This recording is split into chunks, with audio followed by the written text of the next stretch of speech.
subsídios. Lições Bíblicas Adultos.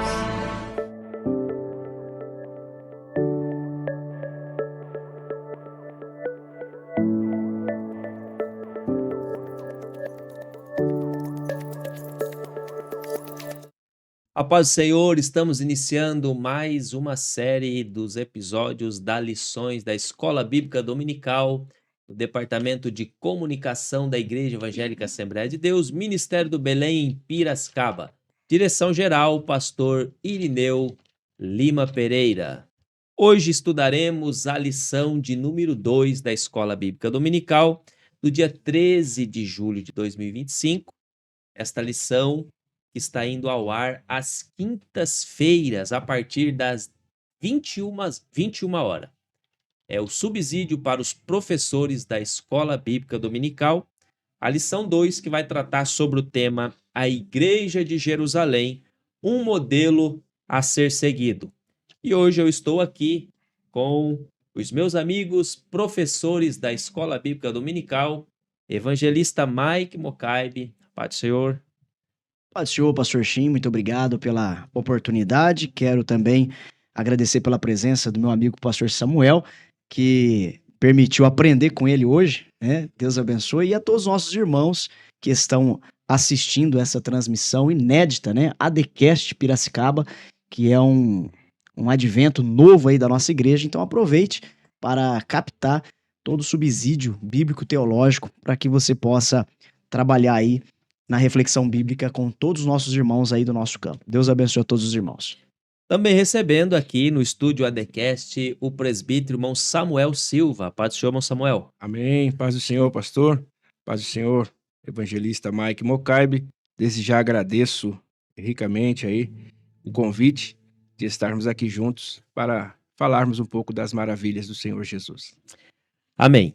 Iniciando aqui a lição de número 2, a Igreja de Jerusalém, um modelo a ser seguido. O texto áureo dessa lição: e perseveravam na doutrina dos apóstolos, e na comunhão, e no partir do pão, e nas orações. Atos dos Apóstolos, capítulo 2, versículo 42. A palavra-chave desta lição é modelo.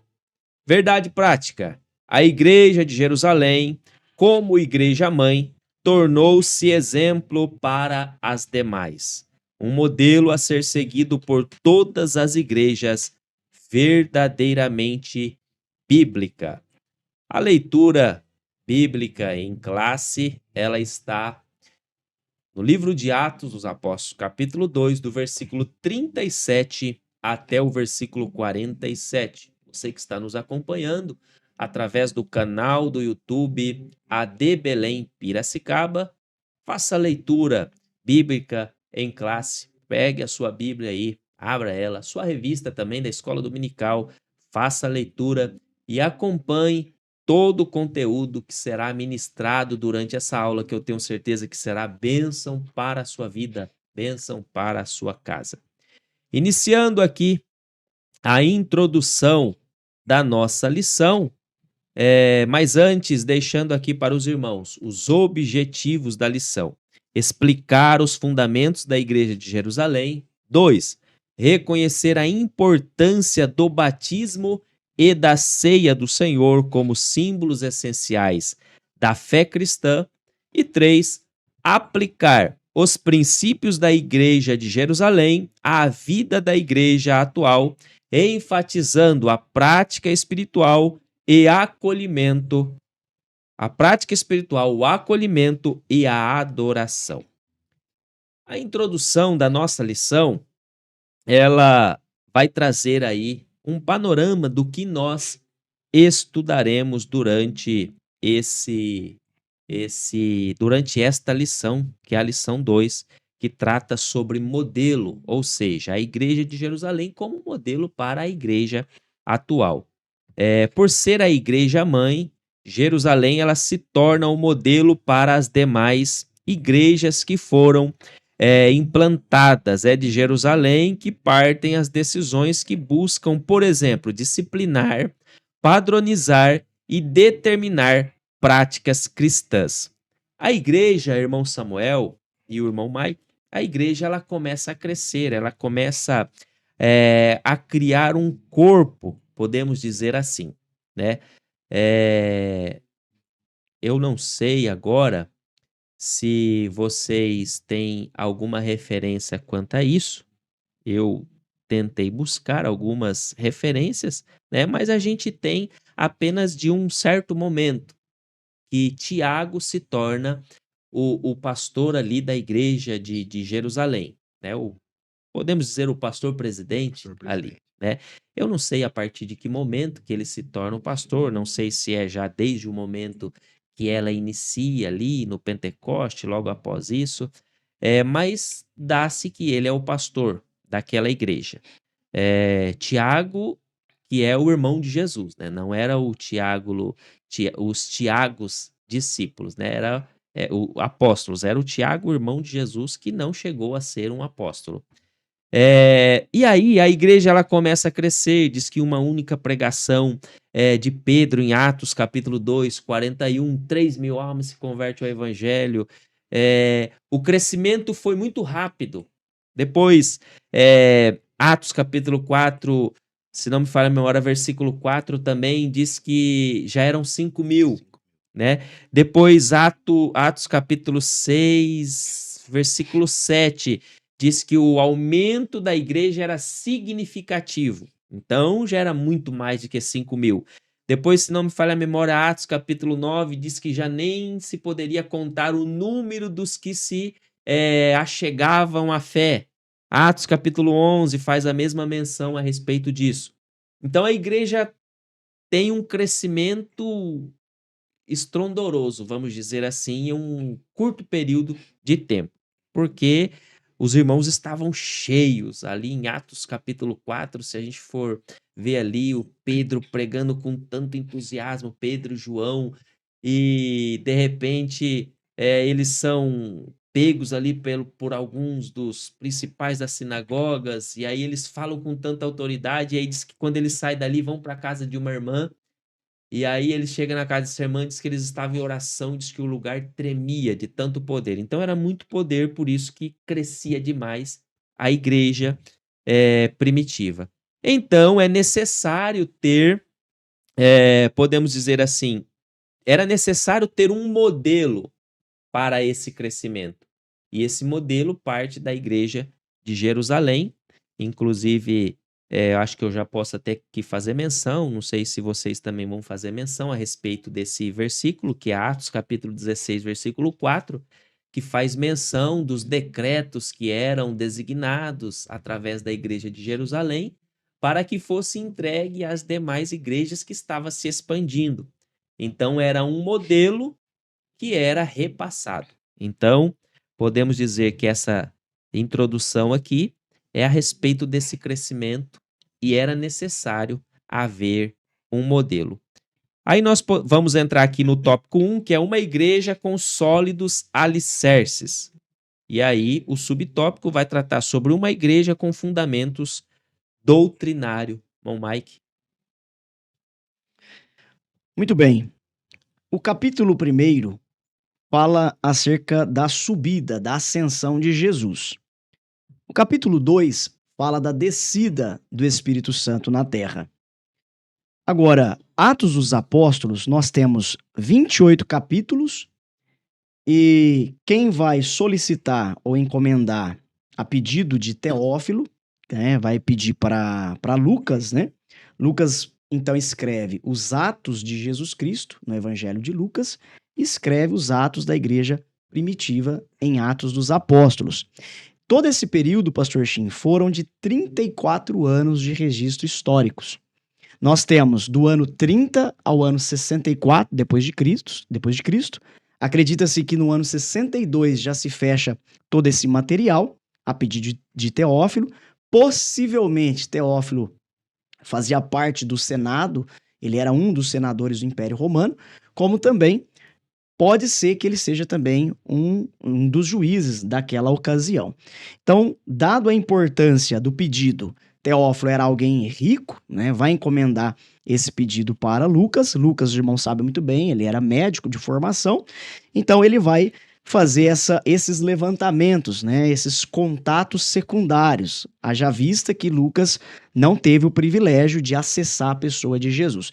Mas nas viagens do apóstolo dos gentios, a saber, o apóstolo Paulo, pesquisando pelo menos um terço do material de Marcos que estava disponível, então ele foi um grande pesquisador e, por que não dizer, o primeiro apologeta, o primeiro defensor da fé cristã, tendo em vista das seitas, né, que se originavam, né, como, por exemplo, os gnosticistas e tantos outros, mas o mais famoso, esse e que os homens de Deus, os apóstolos, tiveram que confrontar.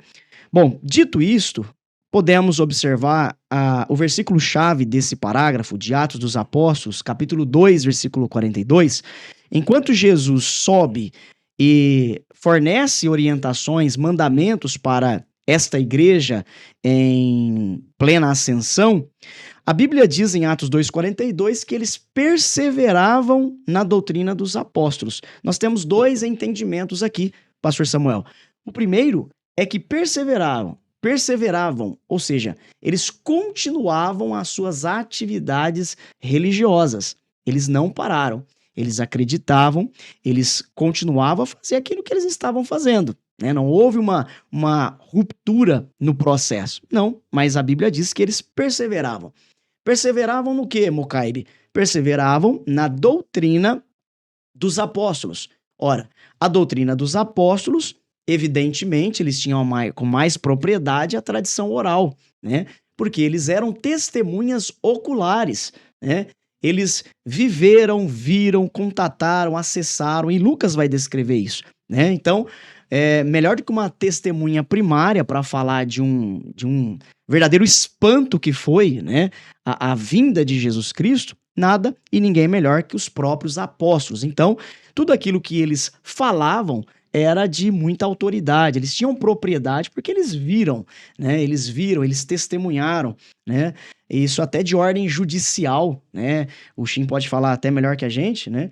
Porque está no domínio dele essa questão de ser testemunha. Então, veja, ser testemunha é uma matéria rica de detalhes e isso dava-lhe prerrogativas de autoridade para esses apóstolos. E a igreja estava ávida para ouvir, para aprender e para aplicar, colocar isto em prática daquilo que os apóstolos ensinavam-lhes. Então, Atos dos Apóstolos, capítulo 2, versículo 42, pode ser até subentendido por nós que a doutrina dos apóstolos, para o nosso entendimento em pleno século XXI, a igreja contemporânea entende que é a observância da palavra de Deus. Então, tá dito aí as minhas primeiras palavras.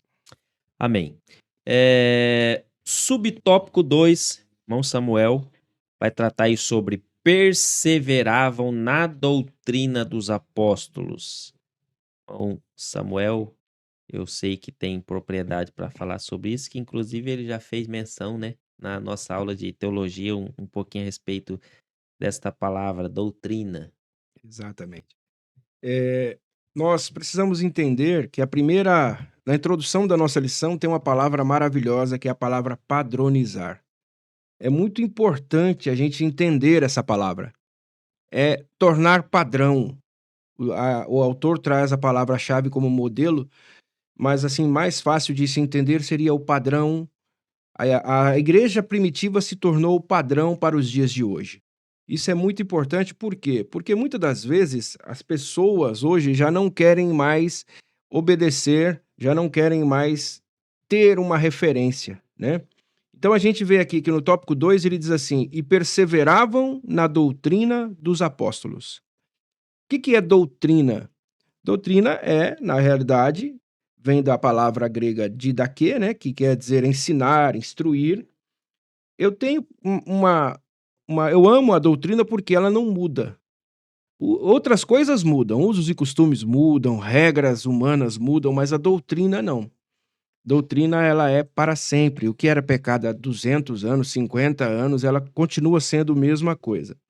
E eu trouxe algumas observações. Primeiro, o que é, então, a doutrina dos apóstolos? São palavras ditas por Jesus a esses homens, tanto Pedro, João, Paulo e outros que foram escolhidos.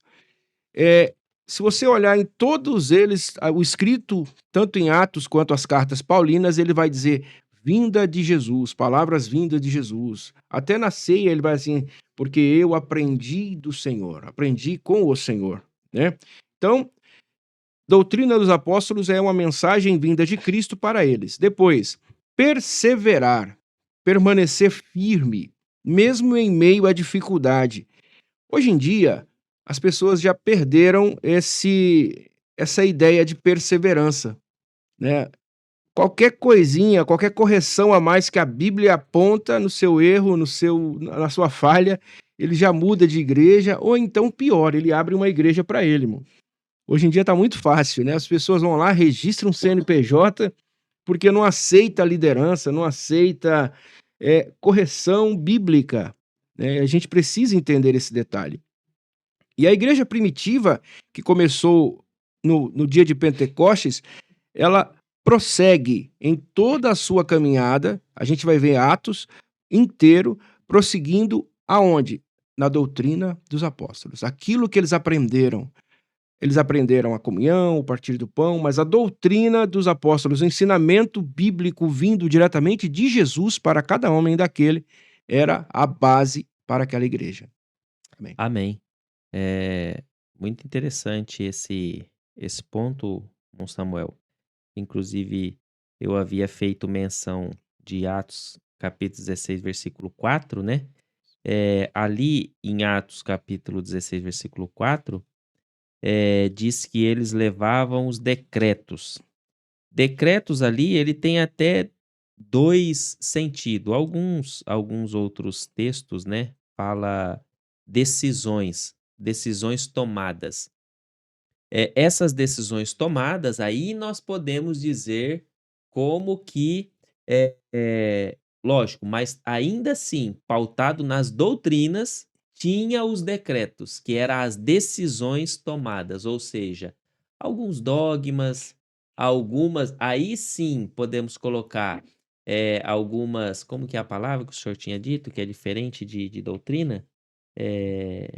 Que a gente usos e costumes, essas situações. Aí sim aqui, mas pautado ainda assim na doutrina, que era tomado essas decisões, né? Mas realmente essa palavra doutrina aí é o ensino propriamente dito, né? Da palavra que o senhor mencionou aí, de dash, né? Ensinar, instruir.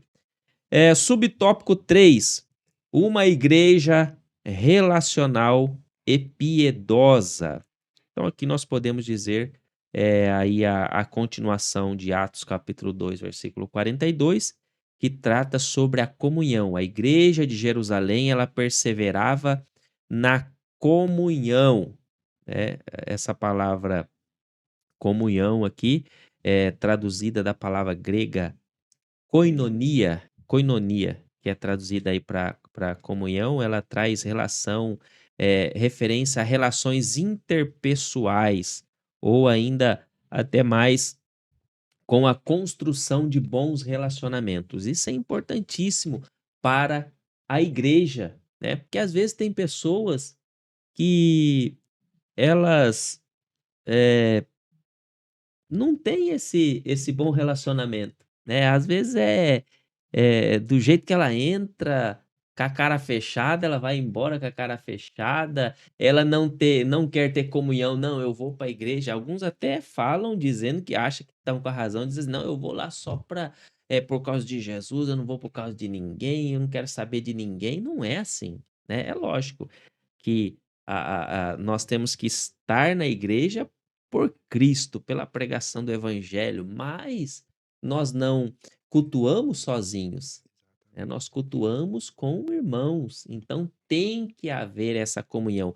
E a igreja de Jerusalém era a mais, podemos dizer assim, que poderia trazer esse modelo para nós, né? Tem até um versículo que eu não vou me lembrar agora, mas diz que no início, alguns até faziam o seguinte, vendiam tudo que tinha e repartiam entre os irmãos.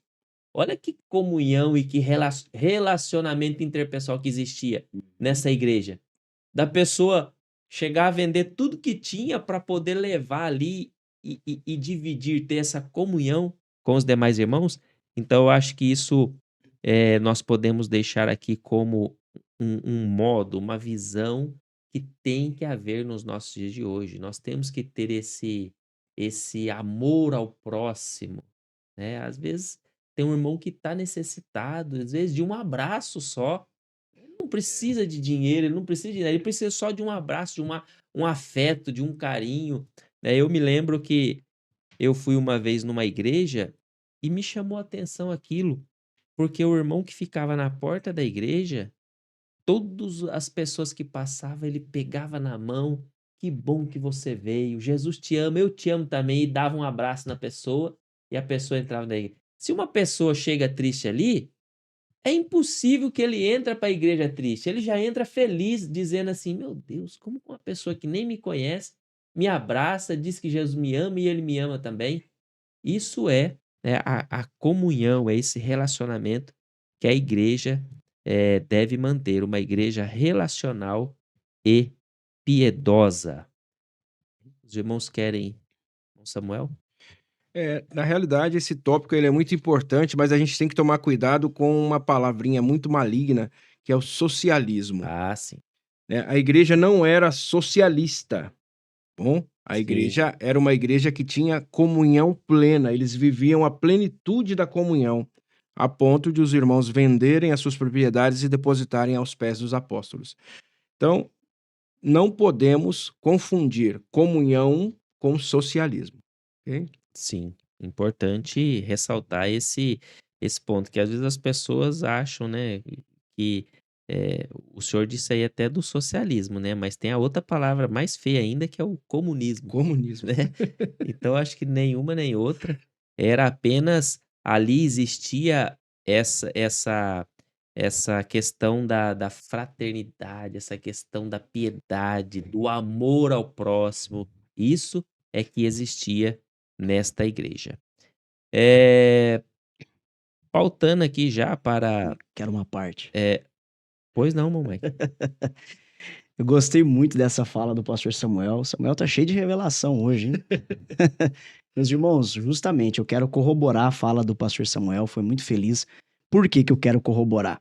Porque eu já vi um pastor dizer que não só a igreja dele era de âmbito socialista, mas que Jesus era socialista. Então, é um equívoco até histórico. A história, para quem já passou pelo ensino fundamental, sabe muito bem que o socialismo científico, filosófico, econômico, propriamente dito, surgiu século XVIII, século XIX, Karl Marx, Max Weber, Augusto Comte e tantos outros que fundamentaram essa corrente socialista, haja vista que nós tínhamos a primeira revolução industrial. Então era um confronto com o sistema que estava posto da revolução industrial, e muitas pessoas querem pegar o século XVIII, século XIX e importar na igreja do primeiro século, que não tem nada a ver uma coisa com a outra, né? Enquanto uma coisa é política externa, outra coisa é subjetivo, pessoal, fraterno, né? É algo humano. Então você tem a igreja primitiva iniciando com a teologia prática, o que nós dizemos. A teologia prática é justamente o que o pastor Shin estava colocando. Todos os que criam estavam juntos e tinham tudo em comum. Vendiam suas propriedades, fazendas e repartiam com todos, segundo cada um tinha necessidade. Então, eu aprendo muito com essa palavra. Por quê? Porque a igreja ela precisa ser, de fato, piedosa, acolhedora, e não uma igreja que milita politicamente. Inclusive, irmão Mike, irmão Samuel, aí logo na sequência que a gente já disse aqui do crescimento, né, que houve da igreja. Mas a gente pode até ver que era necessário essa comunhão, essa questão do partir, do partilhar do pão, que inclusive capítulo 2 e 42 faz menção, porque mais para frente um pouquinho a gente vai ver que os apóstolos que pregavam o evangelho, e havia uma necessidade grande dessa propagação nesse início para o crescimento, eles não estavam dando conta de pregar e trabalhar, então eles precisavam do sustento. Tanto é que daí chega ao ponto deles começarem a instituir os diáconos, porque eles diziam: a gente não consegue pregar e dar assistência. Então vamos instituir os diáconos para que eles deem assistência e a gente continua no mistério da palavra, na pregação. Então nesse início foi necessário. Mas depois, se a gente for ver um pouquinho mais para frente, eu sei que é Paulo que faz menção, mas eu não sei se é em Coríntios ou se não lembro agora, se vocês lembrarem pode me ajudar. E eles começam a dizer, porque daí alguns começou a aproveitar da situação, né? E aí não queriam trabalhar e se achegavam a esses irmãos que tinham essa piedade. E aí Paulo chega a falar assim: olha, se vocês não trabalham, não devem comer então, né? Eu não sei se vocês vão lembrar a referência, depois a gente pode até lembrar, mas Paulo vai fazer menção a respeito disso. Opa, tem um bando de gente aí que está querendo se aproveitar da nossa fé, né? Então, se eles não trabalham, também não tem que se alimentar, não come também. Então, foi uma necessidade daquele momento. Não tem nada a ver com essa questão de socialismo, comunismo. E tem a ressalva, né, pastor Shin? Nem todo crescimento também significa que Deus está presente, né? O islamismo cresce, o budismo cresce, o câncer cresce. Será que Deus está presente? Então, nem todo crescimento. Então, eu até substituo a palavra crescimento por desenvolvimento, porque o desenvolvimento abrange o crescimento integral, tanto em números como também em qualidade do ensino da palavra. Tópico 2. 2 Tessalonicenses 3, 10 ao 12. Tessalonicenses, exatamente. Paulo, né, que faz menção a respeito disso. Tópico 2. Uma igreja observadora dos símbolos cristãos. E aí a gente entra aqui no subtópico 1. O batismo. Mike? Bom, esse ponto é até um ponto que tem muitas pessoas que erram de maneira grosseira. Por quê? Porque muitos acreditam que é a água, o batismo, propriamente dito, que é prerrogativa para a salvação. E, na verdade, não. Tem gente que sai do Brasil, vai lá em Israel, no Rio Jordão, né? E vai batizar porque acredita-se que na mente dessas pessoas que lá tem um poder sobrenatural que o riozinho lá da esquina da nossa casa não tem, né? Ô, Mike, desculpa interromper no começo já, mas para corroborar, inclusive tem pessoas, inclusive pastores, né, que já são batizados e vão para lá e se batizam de novo. E aí eu acho que isso aí chega a ser um pecado, Chega a ser uma porque heresia. é uma heresia, né? É uma idolatria, né? É uma idolatria. Tomar um banho, né, por entretenimento, curiosidade, tudo bem, mas você beatificar, ou canonizar, né, ou sacralizar aquele Virou até ambiente, moda né? entre os artistas, né? Virou Ir pra moda. lá. Ex-presidentes, enfim, né? Então, é uma coisa que nós temos que tomar muito cuidado, gente, porque o batismo, eu particularmente, eu fui uma pessoa que entrei na água por medo. A minha geração foi uma geração que, graças a Deus, era uma geração que se falava muito da volta de Cristo. Só que isso, para mim, gerava medo. E pelo fato de eu ter medo, eu dizia, eu preciso entrar na água logo, porque Jesus vai voltar e eu vou ficar. Né? Então, até uma concepção infantil da minha parte, eu tinha o quê?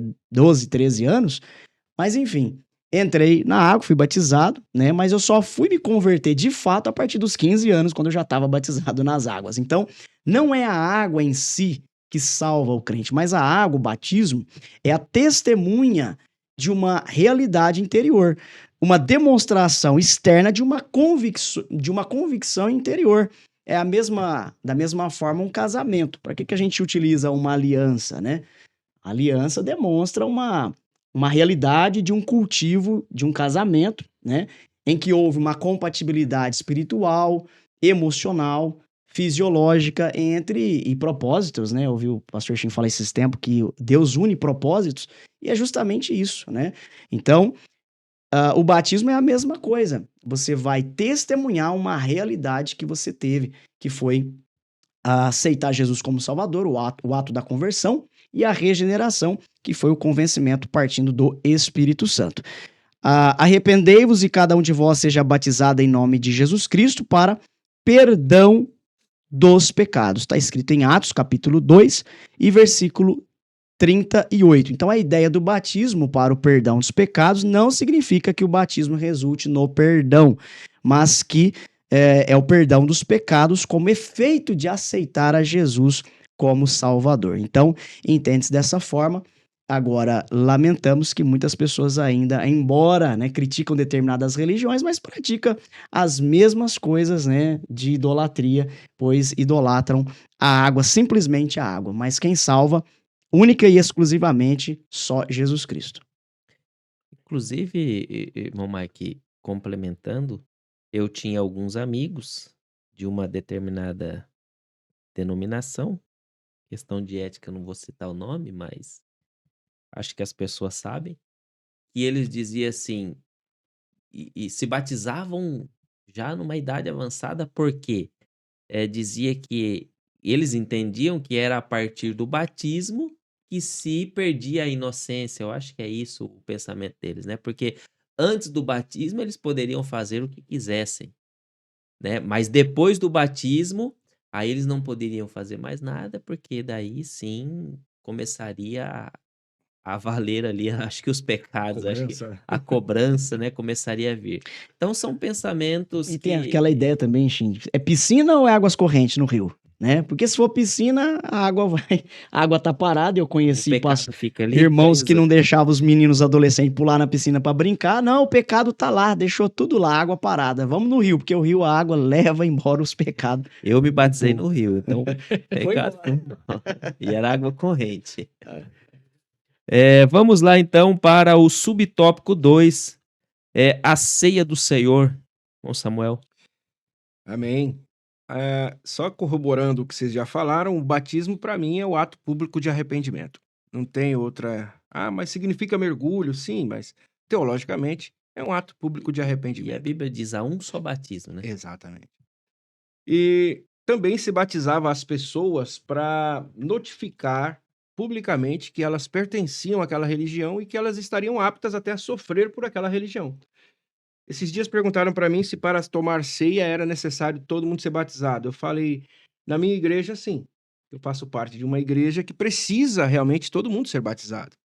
Agora, o batismo, ele estava representando que eu estava adentrando na família. Eu estava entrando na família. Quando eu olhava, eu dizia, olha, eu quero ser batizado. Quer dizer, eu quero fazer parte dessa família. Então, se você faz parte da família, você pode participar da ceia do Senhor, né? E uma curiosidade a todos os professores, eu fico com o coração partido quando eu chego num culto de ceia e eu olho lá o banner, tá escrito Santa Ceia. Todo mundo sabe que a palavra Santa Ceia não é bíblica, não tá na Bíblia, né? Não é pecado, viu, gente? Pelo amor de Deus, me entendam. Mas o correto é ceia do Senhor, né? Por quê? Porque Santa Ceia é uma expressão totalmente católica. E por ser uma expressão católica, a gente vê ele falando Santo Padre, que é o Papa, Santa Sé, que é a Igreja, e Santo, eles santificam tudo, né? E a gente sabe que a ceia não é santa e ela não santifica ninguém. A ceia é um memorial, né, que nos faz lembrar o quê? Que Jesus Cristo morreu, ressuscitou, venceu, foi assunto aos céus e mandou o Consolador. A ceia, ela traz consigo dois fundamentos. Primeiro, a encarnação de Cristo. Quando a gente participa do pão, a gente pode ouvir Jesus falando no nosso ouvido, porque o pão de Deus é aquele que desce dos céus e dá vida ao mundo. João capítulo 6, versículo 33. E o segundo fundamento que a ceia traz para a gente é a expiação. A expiação seria você extinguir, lavar, limpar, né? O suco de uva traz essa lembrança, que Jesus derramou até a última gota do seu sangue. Tanto que o soldado, quando fura na sua lateral, ali próximo à costela, a Bíblia fala o quê? E saiu dele sangue e água, já não tinha mais sangue para sair. E aí, esse sangue, sim, nos lembra que Jesus morreu para perdoar os nossos pecados. Isso é muito importante, a gente ter essa ideia sobre a ceia do Senhor. Né? Um detalhe que a gente precisa entender é que a ceia do Senhor, ela faz parte, sim, de uma referência em relação à igreja. A igreja não é uma igreja ritualista. A gente precisa entender isso. Nós não somos rituais. A gente não está aqui para cumprir dogma, ritual. Não, a gente está aqui para fazer um marco, um memorial, que é a ceia do Senhor. Amém. E até fazendo menção aqui, tanto o batismo quanto a ceia do Senhor são ordenâncias do Ordenanças. próprio Senhor Jesus Cristo. Amém? Vamos lá para o tópico 3 da nossa lição. E aí, antes de iniciar o tópico 3, eu quero te convidar a se inscrever no nosso canal AD Belém Piracicaba, lá no YouTube, também no Instagram, mas no YouTube é onde serão vinculadas todas as aulas da Escola Bíblica Dominical, subsídios para professores. Então você participa, também compartilha com outras pessoas, eu tenho certeza que será bênção para você, para sua casa e para toda a igreja que você participa. Amém? Deus abençoe. Tópico 3, uma igreja modelo. E aí o subtópico 1 do tópico 3 diz assim: uma igreja reverente e cheia de dons. É o irmão Samuel que inicia. Sim. A gente entende, todas as vezes que nós falamos de reverência, as pessoas associam reverência a medo, né? Temor, a pessoa precisa ter temor de Deus. Não, na realidade, a reverência está relacionada à intimidade. Eu conheço aquela pessoa, por isso que eu a respeito. É isso que a gente precisa entender sobre a reverência na igreja, né? Eu fico muito triste quando a gente vê alguns vídeos de pastores, por exemplo, sul-coreano, falando que os nossos cultos são difíceis de assistir porque o povo anda muito, o povo bebe muita água, o povo sai bastante. Mas, na realidade, ao mesmo tempo, eu fico olhando que as nossas igrejas, nós temos uma reverência, sim, nós temos dons, sim, o Espírito Santo opera em nós, nós não temos aquela liturgia mecanizada. Nós agimos, às vezes o Espírito Santo toca no que está, na pessoa que está na direção do trabalho, e aquela pessoa às vezes até inverte a ordem do culto, não porque ele precisa seguir um cronograma mecânico, não, mas porque ele segue aquilo que o Espírito Santo coloca no seu coração. Então, quando a gente fala de reverência, a gente está falando exatamente do quê? De você conhecer e respeitar a pessoa. Moisés, quando recebeu do Senhor uma visita, ele viu a sarça ardendo e ele olhou, achou curioso e ele disse: eu vou lá. Só que o primeiro impacto de Moisés em ir foi curiosidade. O primeiro impacto foi curiosidade. Por isso que quando ele chega perto, Deus fala: para aí, tira a sandália dos pés, porque o lugar que você está pisando é santo. Porque ele queria se demonstrar a Moisés, queria se fazer conhecido a Moisés, exatamente dizendo isso: Moisés, você precisa reverenciar a mim, porque sou santo. E é isso que precisamos entender hoje, né? Não é você, por exemplo, ter uma reverência pelo púlpito, né? A gente vê, irmão Mike, eu fico assim, estarrecido quando eu vejo um irmão, vai subir no púlpito, o irmão ora no púlpito, ele já orou do joelho dobrado, aí ele ora de novo e ora de novo. Eu falei: Jesus, só falta fazer o sinal da cruz, né? Mas na realidade, irmãos, toda a igreja é santa. Quando eu digo que o púlpito é mais santo do que a igreja, eu estou costurando o véu que Jesus rasgou quando morreu, né? Então, uma igreja reverente e cheia de dons é exatamente a igreja que deixa o Espírito Santo agir nas suas reuniões, nos seus cultos, e as pessoas entendem isso através do glória a Deus, do aleluia, das lágrimas que são derramadas, porque essa é a nossa missão. Amém. Subtópico 2, uma igreja acolhedora. Mike?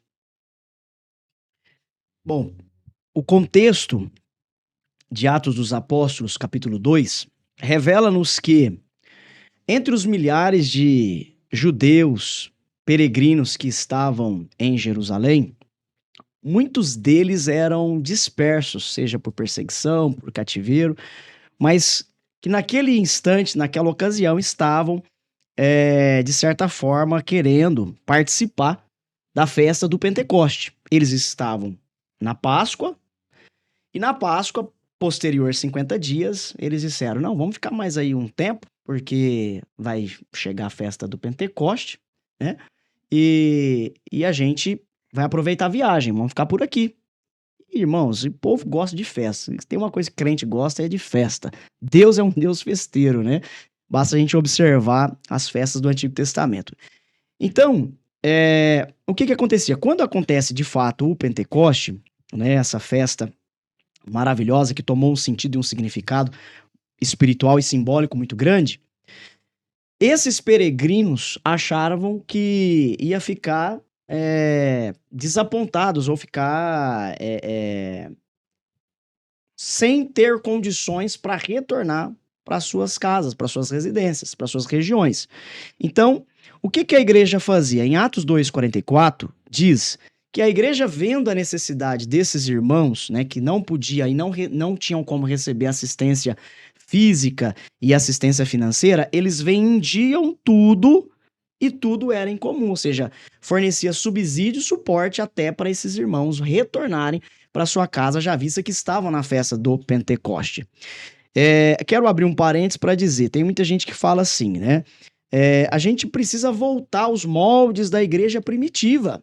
Eu concordo, mas de fato que seja o pacote completo. Por quê?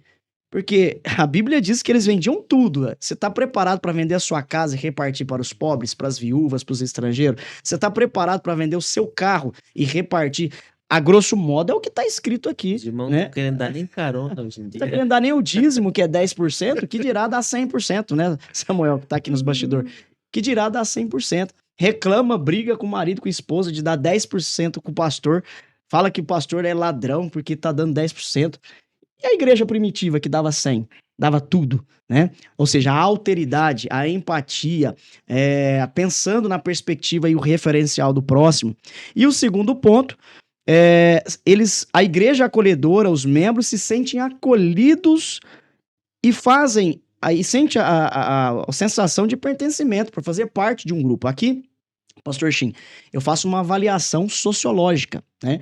Uma avaliação sociológica de que aquilo que o Estado não fornece, a igreja fornece. Cidadania, vínculo afetivo, senso de pertencimento e, por fim, fornece a identidade sociocultural. Você tem uma pessoa ou um grupo de pessoas ou uma família que vai 30 quilômetros. Aqui em Piracicaba é possível você rodar 30 quilômetros para chegar numa determinada igreja. Eu, por exemplo, para chegar lá no Secap, eu tenho que fazer uma caminhada boa. Tem gente que sai de um determinado ponto e vai congregar naquela igreja. Alguém pergunta, mas não tem igreja na rua da sua casa? Né? O Deus não é o mesmo? Se o Deus é o mesmo, por que você tem que sair daqui e ir para lá? Porque houve uma construção identitária, afetiva, social com o grupo que ali está formado. Então, veja, do ponto de vista social, a igreja fornece tudo isso. E quem vai conduzir e mediar todo esse processo é a liderança, é o pastor, é os departamentos da igreja, enfim. Então, queridos, que a igreja possa ser essa igreja receptora, acolhedora e possa exercer a simpatia e a empatia para com o lado humano. O pastor Shin já ponderou isso muito bem, de que enquanto comunidade, né, as pessoas às vezes acabam o culto, né, e fica ali na porta, fica mais tempo do que o culto mesmo, né? Por quê? Porque eles estão se confraternizando. Socialmente falando, se não fosse esse ambiente social, ela poderia se identificar com os grupos de gangue da cidade, fazer parte de clubes de moto, fazer parte de facções, né? Boates, enfim, onde ela se identifica. Mas a igreja, do ponto de vista social, ela fornece toda essa identidade para todo ser humano. Mike, eu acredito que a igreja, ela é a que tem o maior papel de ressocialização.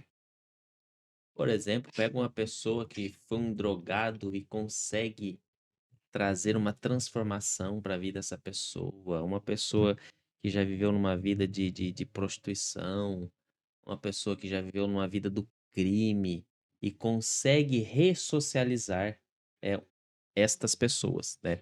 Diferente do que às vezes algumas pessoas confundem, inclusive nós tivemos um bate-papo muito legal aqui com uma irmã, a irmã Keren, ela é assistente social e ela trouxe qual que é o papel da igreja e o papel da assistência social. A assistência social, que é um órgão ligado aí, tem a assistência social da igreja, mas diferente, mas tem a parte que é o papel do governo, que é o papel do Estado, né? De cuidar daquela pessoa em estado de vulnerabilidade.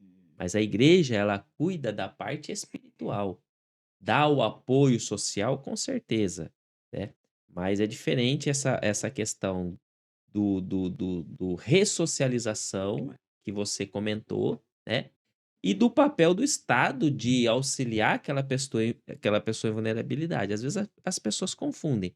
A igreja de Jerusalém tinha esse modelo naquele início, sim, porque era um modelo que estava em expansão e era uma situação que eu já disse aqui, que era necessária, né? Depois foi se modelando cada vez mais. Algumas pessoas acham, não, a igreja tem que pagar a luz do irmão, tem que dar comida todo mês, tem que levar. Não, esse não é o papel da igreja, né? A Uhum. igreja ajuda, auxilia aquele irmão que está necessitado. Com certeza a igreja vai ali, vai ajudar, tem a Uhum. assistência social da igreja.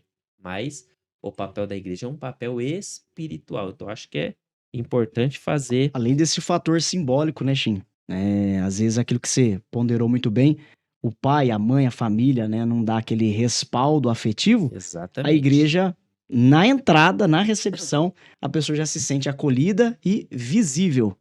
Quantos adolescentes, né? Você que hoje, além de ser professor, né, de uma turma de adolescentes, também ajuda nessa questão. Cabelo branco nas laterais já apareceu. Mas quantos adolescentes que às vezes chegam revoltados na igreja, porque é uma fase da revolta deles. Eu tô vivendo isso lá em casa, eu tô com um menino de 13 anos lá, vive revoltado do nada assim. Você fala, mas ontem ele estava bem, hoje já tá assim. Mas aí eles chegam na igreja e aí eles entram por uma orquestra, eles começam a aprender instrumentos, eles começam a participar do grupo de adolescentes, com os adolescentes outros ali, e aí começa a haver uma transformação, eles começam a mudar. É E justamente. a maior bênção que eu recebi na igreja foi minha esposa. Olha que bênção, né? Lá no mundo não tinha nada pra mim, né? Só vinha coisa ruim, aí vinha uma morena bonita, eu falei, caramba, é aqui mesmo, no meu lugar. E recebi a bênção do casamento. Tem que procurar na igreja, né? Vamos lá para o último subtópico aqui da lição, que trata sobre uma igreja adoradora. Atos capítulo 2 e o verso 47 inicia dizendo louvando, né, que traduz aí do verbo grego aineu, que traz aí o sentido, esse termo se refere a louvores a Deus, né, ou até faz menção aqui aos anjos e pastores que louvaram na ocasião do nascimento de Jesus, que é onde também tem esse mesmo verbo utilizado aí nessa questão. Então aqui, esta igreja era uma igreja que trazia um louvor genuíno, podemos assim dizer, e é o louvor que ele é diferente do que às vezes algumas pessoas dizem, né? Ah, hoje eu louvei, quando na verdade ele estava ali cantando apenas. Então tem essa diferença de louvar e cantar. Parece algo que é muito similar, muito parecido, mas tem uma diferença muito grande. Podemos fazer referência aqui até aquele texto, né, de Isaías, quando ele tem aquela visão que ele, no ano que morreu o rei Uzias, eu vi o Senhor assentado no alto e sublime trono, e aí ele faz referência aos serafins ali que estavam com as suas asas, duas cobriu o rosto e tal, e aí ele disse que eles estavam acima do trono e eles louvavam, né? Ali fazendo menção do louvor, inclusive num bate-papo com o pastor Eliezer, ele falou algo até interessante que eu achei muito legal. Ele disse que a única coisa que pode fazer o trono de Deus descer, e nós estarmos acima, é o louvor. É a única coisa que faz o trono de Deus descer na terra, é o louvor. E aí ele faz menção deste texto bíblico. Então, esta igreja praticava a verdadeira adoração, o verdadeiro louvor, porque eles estavam ali no fervor, né? Ainda estamos fazendo menção a Atos capítulo 2 ainda, né? Então, ainda estavam neste fervor. O Samuel quer pontuar algo a respeito?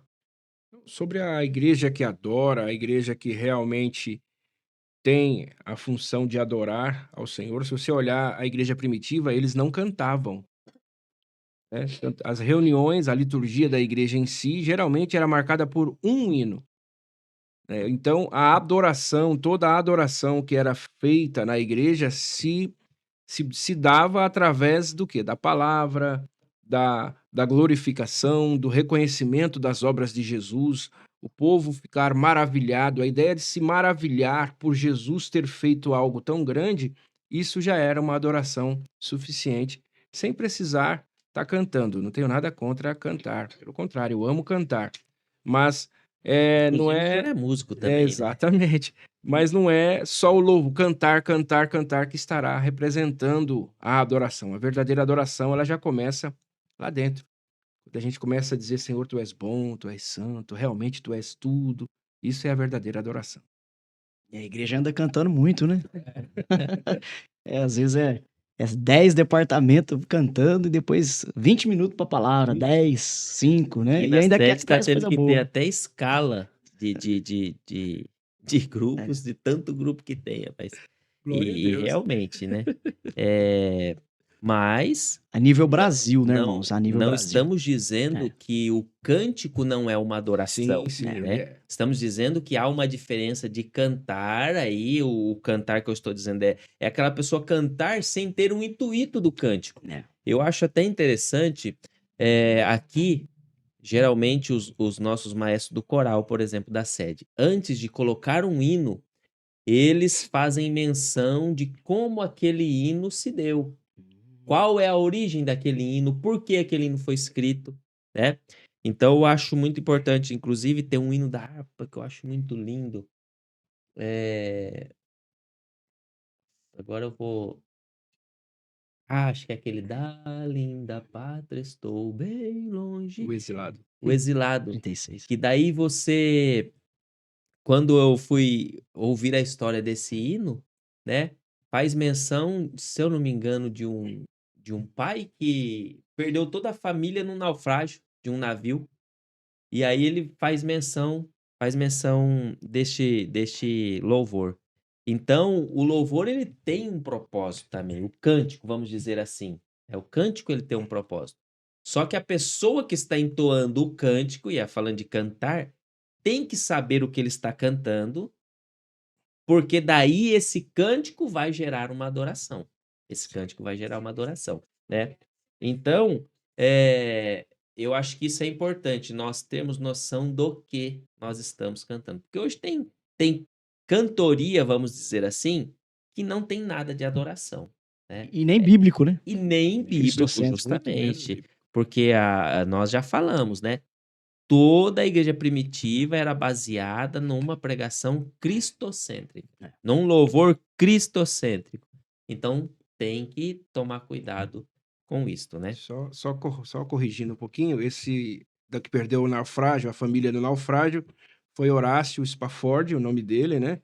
E ele escreveu o hino Sou Feliz. Ah, é verdade, Sou é o do feliz. coral. Eu Exatamente. fiz menção Só pra errada, os justamente. professores repassarem Muito dos bom. alunos corretamente. Aquele do coral, né? Sou Isso. feliz.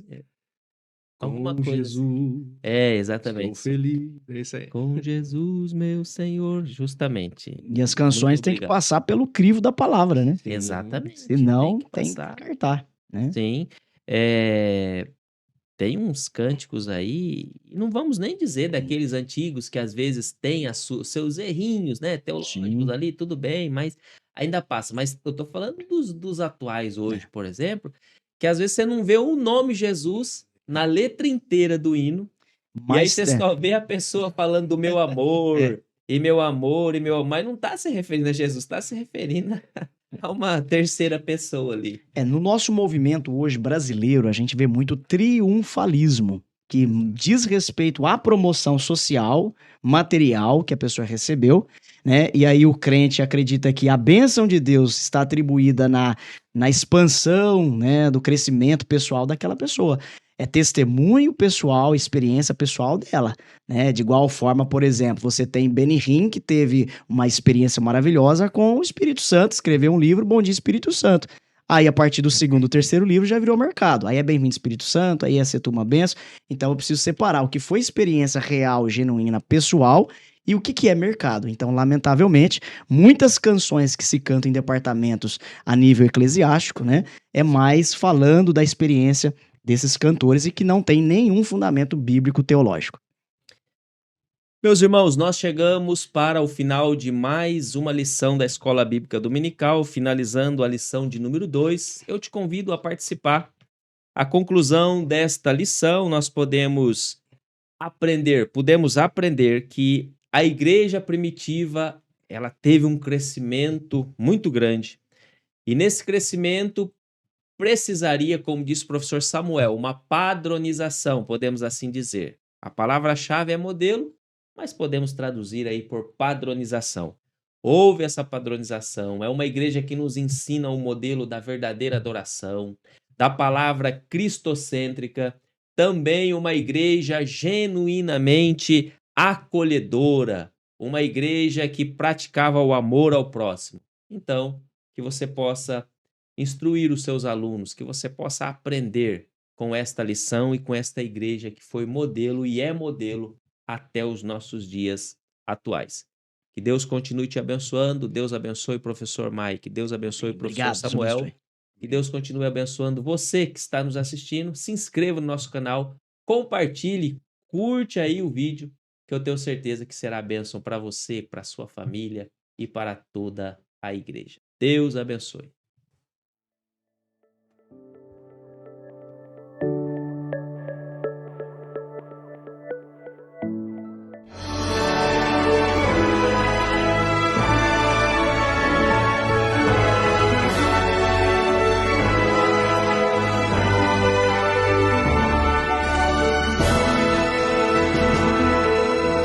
Subsídios. Lições Bíblicas Adultos.